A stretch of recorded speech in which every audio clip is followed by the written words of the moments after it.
سب سے پہلے تو میں سینٹرل پریس کلب کی جتنے صحافی یہاں پر آئے ہوئے ہیں، جتنا میڈیا یہاں پر آیا ہوا ہے کوریج کے لیے اس گروپ کے اندر، اور جتنے بھی سیاسی پارٹی کے لوگ یہاں پر ہیں، خواتین بھی ہیں، مرد بھی ہیں، ہیومن رائٹس ایکٹیوسٹ ہیں، علی رضا صاحب بھی یہاں پر ہیں، اور حریت کی بھی جو لیڈرشپ جو یہاں کی ہے وہ بھی یہاں پر ہیں، آپ سب لوگوں کے ساتھ مل کے، کیونکہ یہ جو سوگ ہے یہ میرا پرسنل سوگ ہے، یہ ہر کشمیری کا سوگ ہے، یہ ہر اس انسان کا سوگ ہے جو آزادی صحافت، جو انفارمیشن، جو قلم کی جہاد کے اندر بلیو کرتا ہے.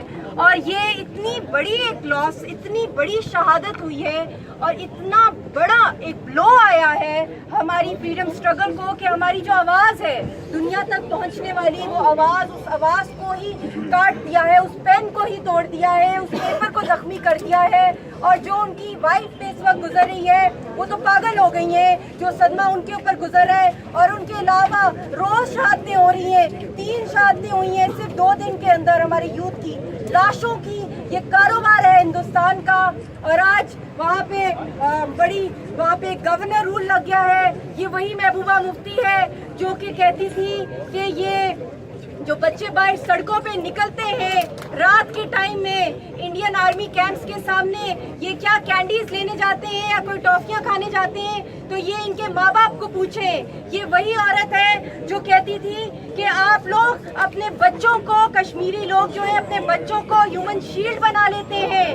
لعنت ہے محبوبہ مفتی پہ، لعنت ہے ہندوستان کی سرکار کے اوپر. اور پہلے تو یہ آرمی اور پولیس اسٹیٹ تھی ہی، آج جو گورنر رول لگ گیا ہے یہ دنیا کے سامنے کتنا بڑا پیغام ہے کشمیریوں کا کہ ہندوستان نے ہر حربہ استعمال کر لیا ہے، چاہے ہمارے مجاہدین کو شہید کرنا، چاہے ہمارے لیڈر صحافیوں کو کرنا، چاہے ہماری لیڈرشپ کو ختم کرنا، چاہے ہمارے یوتھ کو، عورتوں کو، مگر انہوں نے ہر حربہ استعمال کر لیا ہے. چاہے فل اپنی آرمی کا، اپنے کالے قوانین کو استعمال کر کے اپنے کون سے ویپنز انہوں نے یوز کیے ہیں. مگر انہی کا آرمی چیف ہے بپن راوت جو کہ یہ مان رہا، اعتراف کر رہا ہے کہ ہم ہار گئے ہیں. ہم لوگ کشمیری قوم کو نہیں ہرا سکتے ہیں، چاہے ہم کچھ بھی ان کے ساتھ کر لیں. ہم ایک کو شہید کرتے ہیں 10 اور آگے کھڑے ہو جاتے ہیں جوان. تو ہم کیا کریں گے؟ اس کے لیے پولیٹیکل سولوشن ہو. یہ کہاں سے پولیٹیکل سولوشن لائیں گے؟ اب تو یہ کام رہے. یونائٹڈ نیشنز کی جو رپورٹ آ گئی ہے سامنے، دنیا کے سامنے، وہی یونائٹڈ نیشن جس کے اندر ہندوستان، کیونکہ ہم جہاں پہ کھڑے ہوئے ہیں یہاں پہ کتنے ممالک ہیں، سب نے مل کے یونائٹڈ نیشنز کے اندر جو رپورٹ آئی ہے اور اب اگلے ہفتے اس کی ووٹنگ ہونی ہے. یہ کام رہے کہ ان کی حقیقت دنیا کے سامنے ایک دفعہ پھر آ گئی ہے.